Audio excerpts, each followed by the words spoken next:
Барлықтарыңа сәлем, сіздермен бірге мен Аям. Және де бүгін қалай ағылшыннан 42 балл алдым 50-ден, және де ағылшыннан менің дайындығым қалай, соның барлығын сендерге егжей-тегжейлі айтатын болам. Ал ендеше жайғас отырыңдар, бастайық. Ең бірінші ол мен ағылшыннан ОБТ жайлы айтқым келіп тұр. ОБТ-да маған ағылшыннан кәдімгідей барлығымызға берілгендей 40 сұрақ болды. Ең алғашқы синонимдер анау болды. Және де слифтегі барлығымызға белгілі хонайби деген текст келді. Бәріне келіп жатқан. Мен бірақ слиф анау қарамадым. Просто бар миыме істейін дедім да бардым.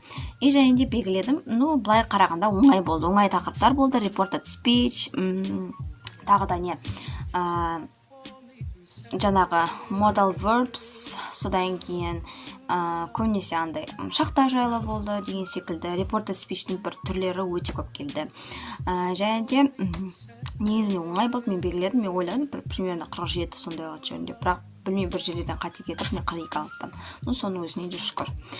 Және де мен енді қазір дайындығым жайлы айтқым келіп тұр. Мен дайындығым, осы дайындығыма барлығына көмектескен осы Қуаныш Айдар деген кісі болатын. Яғни оның YouTube видеоларын, оның сабақтарынан мен көп нәрсе үйрендім. Яғни осы кісіден негізінде ағылшын курсының ең күштісі деп айтсам болады. Және мен екінші ол Қазбілімге қатысып жүрмін. Нормально тоже. Және де осы ағай негізінде күшті береді сабақты. Оның даже тіптен нұсқал талдауларын көріп ақ сендер өздерің бір 40-тан асыра аласыңдар жалпы. Және де қазіргі таңда 140 деген курсқа қатысып жүр көбісі. Бірақ білмеймін, оны қатысып көрмегеннен мен оған отзыв айта алмаймын. Бірақ кейбіреулер айтады, ол жерде көбінесе словарь сондағы көңіл бөледі, тез тақырыптар өтіп кетеді, аз тапсырмалар береді дегенде.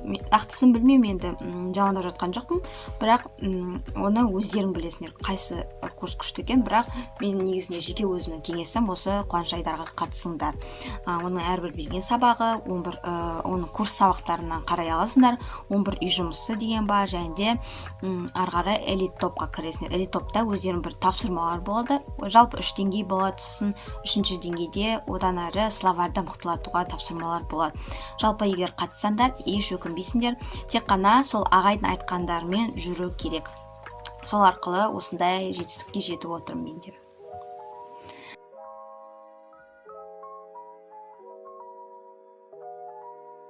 Және де мен көбінесе ағылшынға негізінде көп көңіл бөліп кеттім. Тарихтан қарағанда себебі мен былай жалпы өзімнің фундаментім болды ағылшыннан.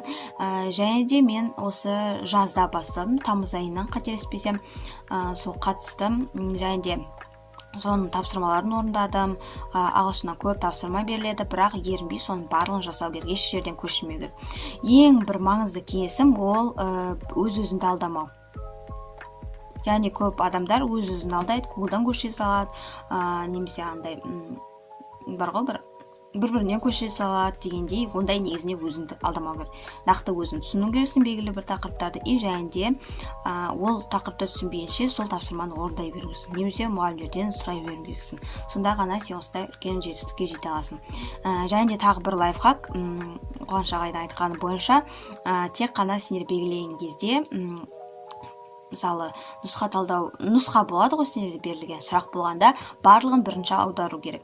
Екіншісі ол аударып болғаннан кейін сендер дұрысын іздемеңдер, қатесін іздеңдер. Сонда ең соңғы вариант ол дұрыс болып қалады да, сол дұрысын белгілейсіңдер деген секілді, сондай бір хитростарын айтады. Және де ол кісінің негізінде подкасттары бар.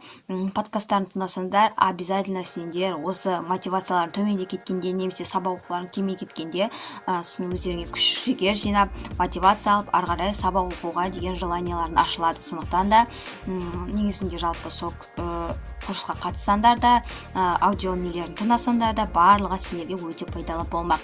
Басқа жаңағы комбинациялары басқа адамдар да соның подкасттарын тыңдаса, еш өкінбейсіңдер, себебі ол тек қана мотивациялық бағытта, ОБТ жайлы, ОБТ психология жайлы болғандықтан ол жерден пайдалы нәрсе өте көп. Сондықтан да бір қателім кеткен, негізіне 50-50 алуға шанс бар барлығымызда, тек қана оңай нәрселерді білу керек. Яғни ОБТ-ның базасы reported speech, және де 12 шақ нелер және де белгілі бір тақырыптар, және де соның барлығын негізінде сендер білсеңдер, общий ережесін білсеңдер, шақтарды білсеңдер, пассив-актив войсты білсеңдер, көбінесе осы жалпылама сұрақтар осылардан келеді. Негізгі тақырыптарды білулерің керек. Оның барлығы осы Қуаныш Айдар деген кісінің ағылшын, ұбт ағылшын деп ютубқа жазсаңдар, сол жерде өзінің тегін сабақтары да бар. Соны да қарай берсеңдер де кәдімгідей біршама балл жинау алуларыңа мүмкіндік көп болады. Сондықтан да ерінбей барлық тегін нәрсені қарау керек. Тағы бір түлектердің бір қателікті, тегін нәрсені қарамау. Қазір ютубта да бар, негізінде курссыз-ақ осы ютубтан да матсауаттық қарасаңдар да негізінде сабақтар тегін толып тұр. Бірақ оны өкінішке орай қарайтын оқушы аз, сонымен қатар олардың да балдары сәйкесінше аз болады. Сондықтан да сендерге тағы бір кеңесім, тегін нәрсенің бәрін қарай беріңдер. Себебі ол сен ойлашы, сен тикток қарағаннан сол тегін сабақ қараған әлде қайда пайдалырақ. Сондықтан да сол тегін нәрселерді жібермей қарап отыру керек деп ұсынамын сендерге. Менің 50 балға жетпей қалған себебім меніңше осы словарь болды. Себебі мен фразовый глаголдың барлығын жатқа білмегенмін. Именно сол фразовый глаголдан сұрақтар келіп қалды. Және де менің қателігім осы 2 айда мен фразовый глаголды соларды жаттап үлгермедім. Сонда ғана елу алам деген ойдамын. Және де кейбір пробелдер бар менде, білмей қалған сұрақтар, немесе андай қиын сөздіктер, көбінесе маған енді сөздікпен жұмыс жасау керек, сонымен жұмыс жасаудамын. Және де негізінде жалпылама айтқанда, осы ағылшыннан егер сендер жоғары балл алғыларың келсе, ең бірінші өздерінің негізінде фундаменттерің болу керек. Болмай жатса, онда сендерге дайындықты 10-шы сыныптан беруге кеңес беремін. Себебі дым білмеген адам резко 11-шы сыныпта бір жылдың ішінде 40+ алу ол невозможно деп ойлаймын. Ал егер фундаменттерің болмаса, онда сендерге көбірек ағылшынға көңіл бөлу керек деп ұсынамын. Және де енді неше сағат күнде ағылшын оқимын деген сұраққа келетін болсақ, мен көбінесе тарихтан қарағанда ағылшынды бастапқыда өте көп оқығам. Яғни қыркүйек, қазан, қараша және де желтоқсан айларына дейін, қысқа дейін мен чисто ағылшын оқи бергенмін. Тарих оқиын десем, 1-2 параграф оқимын да тастап кетемін, немесе сөйтіп былжырап жүрдім. Нәтижесінде сол нәтижеге сәйкес болды. Ағылшыннан 42 болды да. Ал тарихтан менде 35-ақ болды, 15 балл 50-ге жетпей қалды. Сондықтан да мен қазір енді керісінше ағылшында менде уже кәдімгідей мықты фундамент қалыптасты. Былай кішкене 1-2 сағат қана арнаймын да. Ал қалған тарих уақытымның барлығын тарих пен Қазақстан тарихына арнап жүрмін. Енді сол екеуін көтеріп алсам, келесі нағыз ұбытта мен 130+ алуға мүмкіндігім бар. Сондықтан да сендер бірінші қай пәннен төменірексіңдер, соны бірінші көбірек оқыңдар, ал қай пәннен жоғарысыңдар, тек қана соны қайталап жүруді ұмытпау керек. Қайталап жүру демекші, ендігі кеңесім ол міндетті түрде қайталау. Сабақтарды, ағайдың сабақтарын, видео сабақтары бар. Соның барлығын күнделікті көре беріңдер деп кеңес беремін. Себебі кем дегенде фундаменттердің бар болғанның өзінде 10 рет қарау керек. Ал азақ қарасыңдар, онда сәйкесінше нәтижелерінде сондай азақ болады. Себебі адам бір көргеннен видеоны түсіндім деп ойлайды, ал керісінше екінші рет көрсе, онда сол видеоның кейбір ұсақ элементтерін байқап енді үйрене бастайды деген секілді. Ал 10-шы рет көргенінде бірақ түсінеді. Сондықтан да әрбір видеоларыңды, қандай курсқа қатыссаңдар да, сол видеоларды көп қарауларыңа кеңес беремін. Сонда ғана сендер миыңа бірдеңке тоқылады. Болды, менің ағылшын дайындығым осымен тәмам. Енді сендерге айтқан кеңестерім, ұсынған курс сендерге ағайдың курсы ұнайды деген ойдам. Бұл менің өзімнің шынайы отзывым. Қатысыңдар, өкінбейсіңдер.